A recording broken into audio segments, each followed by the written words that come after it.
ఈ లోకంలో మనకి సునామీలు, భూకంపాలు, ప్రవాహాలు ఇవన్నీ కూడా వస్తున్నాయి. దేవుడు ఎప్పుడో చెప్పారు ఇవన్నీ కూడా వస్తాయని. వీటి నుండి మనం రక్షించబడేది ఎట్లాగో అని దాని పరిష్కారం కూడా దేవుడు చూపించారు. హల్లెలూయా, ప్రైజ్ ది లార్డ్. ఇది ఈరోజు చెప్పబోయేది వాటి యొక్క పరిష్కారం గురించి చెప్పబోతున్నాం. దాన్ని విని జాగ్రత్తగా దాని పరిష్కారాన్ని ఎత్తుక్కొని మరి ఆ విధంగా జీవించడానికి ప్రయత్నం చేయాలి. దేవునికి స్తోత్రం. Hallelujah, praise the Lord, praise the Lord. ముందు ఒక వాక్యం చదివి దాని నుంచి ఒకదాని తర్వాత ఒక వాక్యంలో వెళదాం. ముందు లోక 17వ అధ్యాయము 37వ వచనం చూడండి. లోక 17:37. శిష్యులు, ప్రభువా ఇది ఎక్కడ జరుగునని ఆయన అడిగినందుకు ఆయన, పీనుగ ఎక్కడ ఉంటుందో అక్కడ గ్రద్దలను పోగొనని వారితో చెప్పాను. హల్లెలూయా, ప్రైజ్ ది లార్డ్. ఈ ప్రశ్నలు అడిగింది ఎవరండి? పీనుగ ఎక్కడ ఉంటుందో అక్కడ గ్రద్దలు పోగొను అన్న ప్రశ్న ఎవరితో అడిగారు చెప్పండి? దేవుని యొక్క శిష్యులు. వాళ్ళకి అర్థం కాల, మనం కూడా అర్థం కాదు. దేవుడు చెప్తే తప్ప ఏది అర్థం కాదు మనకి. మరి దేవుడేమో పరలోకం నుంచి వచ్చిన దేవుడు, మనం భూలోకంలో బ్రతుకుతున్న మనుషులము. దేవుడు చెప్పాలి.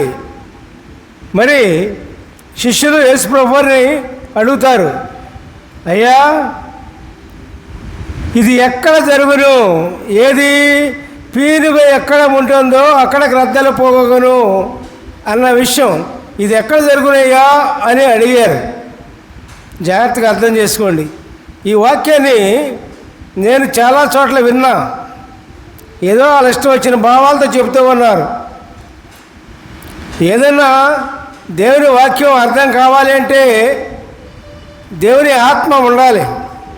దేవుని ఆత్మ ఉంటేనే ఆ వాక్యం యొక్క భావం దేవుడు మనకి తెలియజేస్తాడు. దేవునికి స్తోత్రం. Hallelujah, praise the Lord. మరి దానికి ఈ వాక్యానికి ఉదాహరణ పరంగా దేవుడు సెలవిచ్చాడు. ఎట్లాగా? మొదటి నుంచి కూడా చెప్పారు ఆయన. నోవహు ఉన్నాడు. నోవహు జలప్రళయం ఎందుకు వచ్చింది? ఇది ఎక్కడ జరుగును అన్న దానికి సమాధానాలు ఇవన్నీ కూడా. నోవహు జలప్రళయం ఎందుకు వచ్చింది? ఆనాడు ప్రజలందరికీ కూడా దేవుడు ఆత్మగానే, ఆత్మరూపంలోనే వెళ్ళి అందరికీ బోధించడం జరిగింది. ఈ విధంగా జరగబోతుంది అని. కానీ వాళ్ళు ఎవరు కూడా దేవుని యొక్క ఆత్మ మాట, దేవుని మాట లెక్క చేయలే. చివరికి వారికి ఒక కన్సెషన్ ఇచ్చాడు. కన్సెషన్ అంటే దానికి ఒక మార్గం చూపించారు దేవుడు వారికి. ఎందుకంటే ఆయన ప్రేమ స్వరూపు కదండి. ఆత్మస్వరూపిగా వెళ్ళినా వినకపోయినా వాళ్ళకు ఒక మార్గం, రక్షించాలని ఒక మార్గం చూపించారు. ఏంటంటే నీతిమంతుడు ఒకడు బయలుదేరాడు. నీతిమంతుడు ఒకడు నోవహు ఉన్నాడు. నోవహును పట్టుకున్నాడు దేవుడు. నోవహును పట్టుకొని ఓడ ఒకడు తయారు చేయించి, అనేక అంగులతో ఓడను తయారు చేయించి, మీరు రండి ఓడలోనికి ఎక్కండి, మీరు రక్షించబడతారు అని కూడా దేవుడు సెలవిచ్చారండి. కనీసం ఆ ఓడ కూడా ఎక్కలేకపోయారు వాళ్ళు. అప్పుడు పాపం గురించి దేవుడు చెప్పలా. ఎందుకంటే ధర్మశాస్త్రము అప్పుడు లేదు. ధర్మశాస్త్రం వచ్చింది, దేవుని యొక్క ఆజ్ఞలు వచ్చింది మోషే దగ్గర నుండి. ధర్మశాస్త్రం లేదు కాబట్టి, దేవుని యొక్క ఆజ్ఞలు లేవు కాబట్టి మీరు రండి, ఓడ ఎక్కండి, అప్పుడు మీరు రక్షించబడతారు అంతే అని చెప్పినా కానీ ఎవరు కూడా ఓడ ఎక్కలా.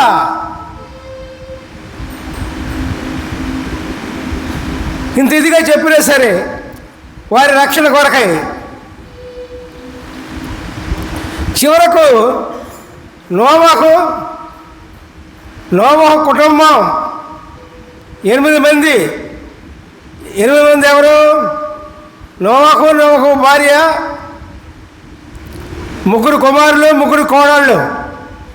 ఎంతమంది? 6, 2, 8 మంది మాత్రమే దేవుని చెప్పినట్లు చేసి ఓడ ఎక్కి రక్షించబడ్డారు. బిడ్డారా, దేవునికి స్తోత్రం, హల్లెలూయా, ప్రైజ్ ది లార్డ్. మరి ఇది ఎందుకు జరిగింది? వాళ్ళు ఎందుకు రక్షించబడలేకపోయారు? తక్కిన జనాంగం అందరూ కూడా ఎందుకు రక్షించబడలేకపోయారు చెప్పండి? ఎందుకని చెప్పండి? దేవుని మాట వినలా. దేవుని మాట వినలా.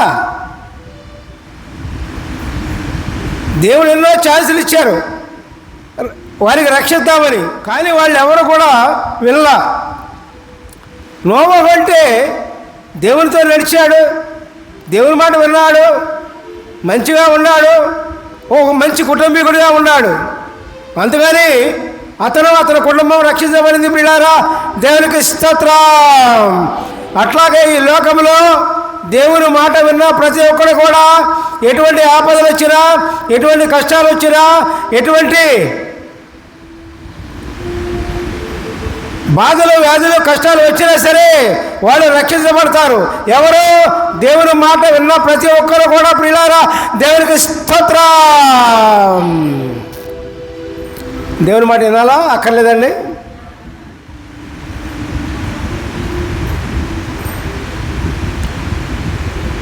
మరి 2వ ఉదాహరణ కూడా చెప్పారు ఆయన. లోతు దినముల్లో ఏం జరిగింది? ఆ పట్టణం అంతా కూడా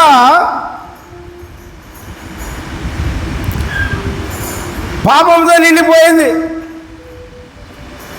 దేవదూతలు వచ్చారు అయినా సరే, కానీ ఎవరు కూడా వెళ్ళా, పాపాన్ని మానుకోలా. అప్పుడు అక్కడ ఒక అబ్రహాం మూలంగా దేవుడు లోతును చూశాడు. అబ్రహాం యొక్క బంధువైన లోతును చూశాడు దేవుడు.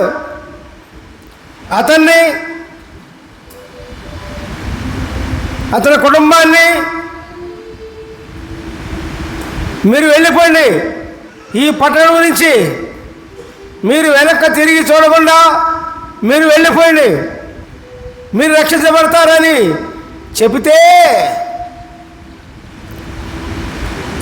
లోతు భార్య ఉంది కదండి, నా ఇల్లు ఏమైపోతుందో, నా సామాను ఏమైపోతుందో, నా డబ్బులు ఏమైపోతున్నాయో అని లోకం మీద ఆశ పుట్టి వెనక్కి తిరిగి చూసింది. ఉప్పు శిలగా మార్చబడింది. ప్రియులారా, దేవునికి స్తోత్రం. మరి దేవుని మాట వినకపోతే దేవుడు రక్షించడానికి వెనక్కి తిరిగి చూడకుండా వెళ్ళమన్నారు కదా. మరి దేవుని మాటకు వ్యతిరేకంగా చేసి తన ప్రాణాలు కోప్పగొట్టుకుంది. ప్రియులారా, దేవునికి స్తోత్రం. అట్లాగే బైబిల్లో ఎక్కడ చూసినా దేవుని మాట విన్న వారి జీవితము శ్రేష్టంగాను, సుందరంగాను, బ్రహ్మాండంగా ఉంటున్నాయి. ప్రియులారా, దేవునికి స్తోత్రం. దేవుని వాక్యం ప్రకారం మనం జీవించాలి, దేవుని వాక్యం ప్రకారం ఉండాలి. దేవుని వాక్యం ప్రకారం మనం జీవించినప్పుడు ఎన్ని బాధలు వచ్చినా, వ్యాధులు వచ్చినా, కష్టాలు వచ్చినా, నష్టాలు వచ్చినా, ఏది వచ్చినా మనల్ని ఏం చేయలేవు. Hallelujah. Praise the Lord, praise the Lord. మరి పీనుగంటే మనం ముందు చెప్పుకున్నాం, ఏదది? పీనుగ ఎక్కడ ఉందో అక్కడ గ్రద్దలు పోగలని దేవుడు చెప్తూ ఉన్నారు శిష్యులకి. ఏంటా పీనుగ? ఇప్పుడు చెప్పండి, మీకు తెలియాలి. దేవునికి స్తోత్రం చెప్పండి. హల్లెలూయా, ప్రైజ్ ది లార్డ్. పాపం ఎక్కడ ఉందో అక్కడ పతనం సంభవిస్తుంది ప్రియులారా. దేవుడు క్లియర్గా చెప్పారండి. దేవునికి స్తోత్రం, హల్లెలూయా, ప్రైజ్ ది లార్డ్. ఎన్నో కుటుంబాలు శిథిలమైపోతున్నాయి. దానికి కారణం ఇదే. దేవునికి స్తోత్రం చేయండి. Hallelujah, praise the Lord, praise the Lord. నోవహు ప్రక్కన నడిచారు, ప్రళయము నుండి కాచారు. దేవుని కృపా నిరంతరము. నోవహు ప్రక్కన నడిచారు, ప్రళయము నుండి కాచారు. దేవుని కృపా నిరంతరము. వందనమయ్యా యేసయ్యా, వందనమయ్యా యేసయ్యా, వందనమయ్యా యేసయ్యా. హల్లెలూయా, ప్రైజ్ ది లార్డ్. మరి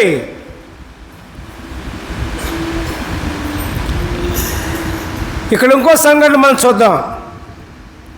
లోక 17వ అధ్యాయం 34, 35 వచనాలు. ఆ రాత్రి ఇద్దరు ఒక మంచం మీద ఉందరు. వారిలో ఒకడు కొనిపోబడెను, ఒకడు విడిచిపెట్టబడెను. ఇద్దరు స్త్రీలు ఒక తిరగలి విసురుతారు.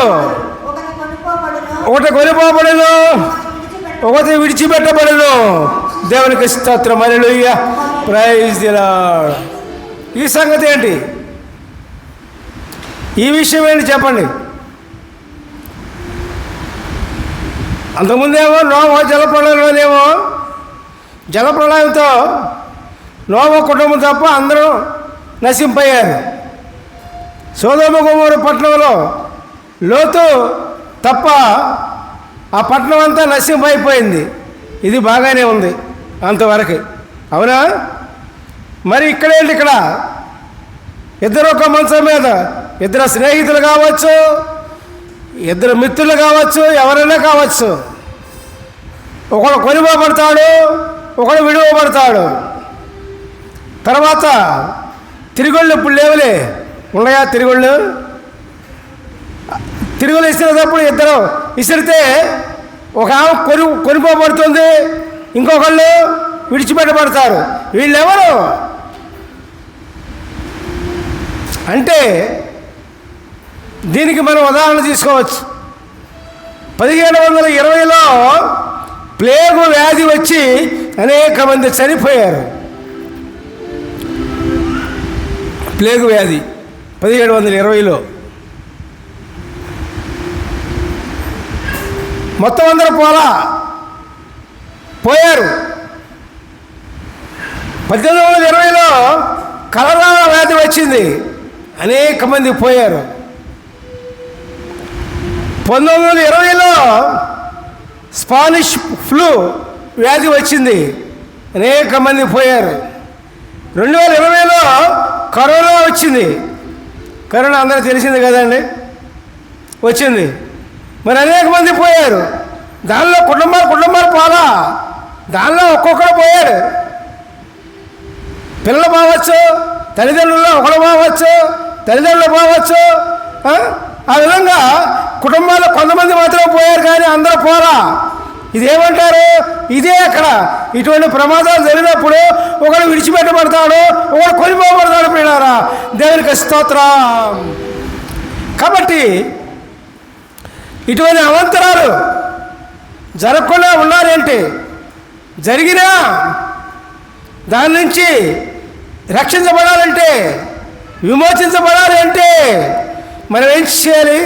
దానికి కూడా దేవుడు సెలవిస్తూ ఉన్నాడు. ఏమనంటే, ఇక్కడ ఒక వాక్యం చదువుదాం. లోక 11:31. ఆ దినమున ఇంటి మిద్దె మీద ఉండేవాడు ఇంట నుండి తన సామగ్రిని తీసుకొని పోవటకు దిగకూడదు. అలాగే పొలంలో నుండేవాడును తాను విడిచిపెట్టి వచ్చిన వాటి కోసము తిరిగి రాకూడదు. హల్లెలూయా, ప్రైజ్ ది లార్డ్. తిరిగి వస్తే ఏమైందో లోతు భార్య చూసి చెప్పుకున్నాం కదా ఇందాక. ఉప్పు స్తంభంగా మార్చబడింది.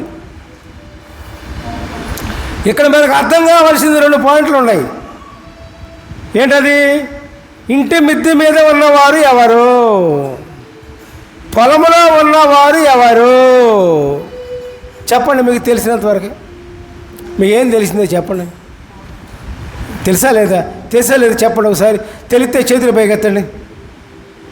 తెలిసిన వాళ్ళు అర్థం చేసుకోండి. బైబిల్ అర్థం చేసుకోవాలి. అర్థం కాకపోతే చదువుని అర్థం కాని చదువు అర్థం అంటారే, అట్లాగే మనం బైబిల్ అర్థం కాకపోతే మనం ఏం చేయాలో మనకు తెలియదు, ఏ విధంగా మాట్లాడాలో తెలియదు, ఏ విధంగా జీవించాలో తెలియదు. అర్థం కావాలి మనకి. ఇప్పుడు చెప్పండి, అర్థమైందా? మిద్దె మీద ఉన్నవారు ఎవరు? పొలంలో ఉన్నది ఎవరు? అర్థమైతే అర్థం కాకపోతే చేతులు ఎత్తండి. ఏం పడదు, చెప్పుకుందాం. ఇప్పుడు అర్థం అవ్వడం వాళ్ళు చేతులు పైకెత్తండి. అర్థమైతే చెప్పండి, మనకు అభ్యంతరం లేదు. అర్థమైతే చెప్పండి, అర్థం కాకపోతే చేతులు పైకెత్తండి. హల్లెలూయా, ప్రైజ్ ది లార్డ్. మిద్దె మీద ఉన్నవారన్నా పొలంలో ఉన్నవారన్నా వీళ్ళు ఎవరు అంటే మారు మనసు పొందినవారు. హల్లెలూయా, ప్రైజ్ ది లార్డ్. ఈ 2 అర్థాలు ఒకటే. మారు మనసు పొందితే, మారు మనసు పొందిన వారికి, మారు మనసు పొందిన వారు ఎటువంటి బాధలైనా, ఎటువంటి వ్యాధులైనా, ఎటువంటి కష్టాలైనా, ఎటువంటి రోగాలైనా, ఎటువంటి ప్రళయాలైనా, ఎటువంటి ఉప్పులైనా ఏమైనా సరే రక్షించబడతారు. పిల్లారా, దేవునికి స్తోత్రం. అర్థం కాదా? ఇంటి మిద్దె మీద ఉన్నారు. మిద్దె మీద ఉన్నవారు కింద దిగకూడదంటే మారు మనసు నుంచి కింద రాకూడదు. పొలంలో ఉన్నవారు ఇంటికి రాకూడదంటే మారు మనసు పొందిన వాళ్ళు ఆ మారు మనసును పోగొట్టుకోకూడదు. అది చివరి వరకు మనం మారు మనసుతోనే జీవించాలి. హల్లెలూయా, ప్రైజ్ ది లార్డ్. అర్థమైందా? అర్థమైన వాళ్ళు చేతుల పైకి ఎత్తండి. అబ్బో, దేవునికి స్తోత్రం చెప్తున్నాం. హల్లెలూయా, ప్రైజ్ ది లార్డ్. అదమ్మా. కాబట్టి పిల్లారా, ఇది అనేక మంది ఎన్నో విధాలుగా చెప్తారు, అవన్నీ మనకు అనవసరం. కాబట్టి ఇంటి మిద్దె మీద ఉన్నవారన్నా పొలంలో ఉన్నవారన్నా వీళ్ళు కిందకి దిగి రాకూడదు అంటే దాని అర్థం ఏంటంటే మారు మనసు పొందిన వాళ్ళు మీ మారు మనసుని చనిపోయే వరకు కూడా కాపాడుకోవాలి. Hallelujah, praise the Lord, praise the Lord, praise the Lord. మరి పిల్లారా, ఆపదల నుంచి ఆ విధంగా మనం రక్షించబడవచ్చని యేసు ప్రభువు చెప్తూ ఉన్నారు. దేవునికి స్తోత్రం. హల్లెలూయా. అంతగానే దేవుడు కాలం సంపూర్ణమైనది, దేవుని రాజ్యం సమీపించి ఉన్నది, మీరు మారు మనసు పొందండి అని దేవుడు ప్రకటిస్తూ ఉన్నాడు. పిల్లారా, దేవునికి స్తోత్రం. మరి మనం మారు మనసు పొందిన వాళ్ళు ఏం చేస్తూ ఉండాలి అంటే ఇది ఆఖరిగా ఈ వాక్యం చదువుకొని ముగించుకుందాం. లోక 21:36. కాబట్టి మీరు జరగబో వీటి నెలను తప్పించుకొని మనిషి కుమారుని ఎదుట నిలవబోటకు శక్తి గలవాడమైనట్లు ఎల్లప్పుడూ ప్రార్థన చేయొచ్చు, మెలకువగా ఉండుడని చెప్పాను. హల్లెలూయా, ప్రైజ్ ది లార్డ్. మారు మనసు పొందినవాడు ప్రతి ఒక్కడు కూడా ఎల్లప్పుడూ కూడా నిరంతరము కూడా ప్రార్థన చేస్తూ ఉండాలి ప్రియులారా. ప్రార్థన విడవకూడదు. హల్లెలూయా, ప్రైజ్ ది లార్డ్. ఈరోజు వాళ్ళ మధ్యాహ్నం ఒక సంఘటన జరిగింది, మీకు చెప్తాను. మీకు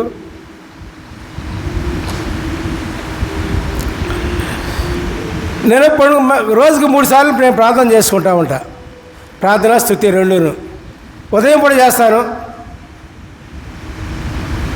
తర్వాత మధ్యాహ్నం 3ంటికి 2:30-3ంటికి ఆ ప్రాంతంలో చేస్తాను. తర్వాత మన సాయంత్రం 4:30కి మొదలు పెట్టుకుంటా స్తుతి ఆరాధన, మొత్తం 3 పూటలు. ఇవాళ ప్రార్థన ఉంది కదా అని నేను పండుకుని ప్రార్థన ఉంది కదా ఇవాళ ఎంతలే ప్రార్థన మళ్ళీ టైం ఇదైపోద్దేమనే ఉద్దేశంతో వదిలేని మెలకుండా పండుకున్నా. దేవుడు లోపల ఉన్న దేవుడు ఏం చేశారు తెలుసా అండి? నువ్వు లే ముందు అన్నాడు, అంతే. దేవునికి స్తోత్రం. హల్లెలూయా.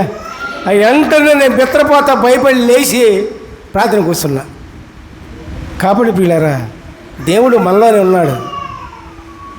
అంతరాత్మ అందరికీ ఉంటుంది. అంతరాత్మ దేవుని యొక్క ఆత్మ కాదు, ఇది గుర్తుంచుకోండి. కొంతమంది చెప్తారు అంతరాత్మ దేవుడి ఆత్మ అని. కాదు, ప్రతి ఒక్కరికి అంతరాత్మ ఉంటుంది. దేవుని యందు విశ్వాసం లేని కూడా అంతరాత్మ ఉంటుంది. కానీ మీ అంతరాత్మను దేవుని ఆత్మ నడిపించాలి. అర్థమైందా? పాయింట్ అర్థమైందా? మీ అంతరాత్మను దేవుని యొక్క ఆత్మ నడిపించాలి. మీ ఆత్మ నడిపించాలి. దేవుని ఆత్మ మీ ఆత్మ నడిపించాలి. దేవునికి స్తోత్రం.